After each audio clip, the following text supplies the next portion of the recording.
అయోధ్యలోని బాలరాముని విగ్రహ ప్రాణప్రతిష్ఠ మహోత్సవం సందర్భంగా భారతదేశంలో ఉన్న హిందువులు గర్వించదగ్గ విషయమని ప్రపంచ నలుమూలల్లో ఉన్న హిందువులు పులకించిపోతున్నారని 500 సంవత్సరాల హిందువుల కళ సాకారం అవుతుందని విశేష పుణ్యదినమని ప్రకాశం జిల్లా చీమకుర్తిలోని తూర్పు బజార్లో వెలిసిన శ్రీ కోదండ రామచంద్ర స్వామి దేవస్థానం ప్రధాన అర్చకులు శ్యామ్ ప్రసాద్ తెలిపారు.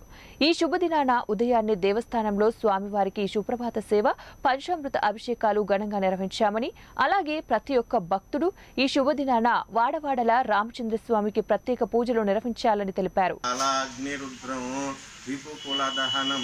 శ్రీరామచంద్రం భజే. జై శ్రీరామ్.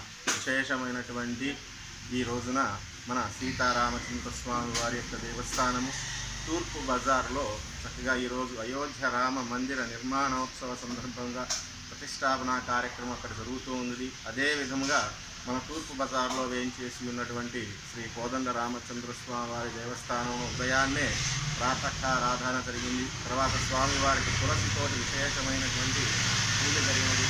విశేషంగా స్వామివారికి అనుగ్రహ భాషణంగా అభిషేకాలు తదుపరి స్వామివారి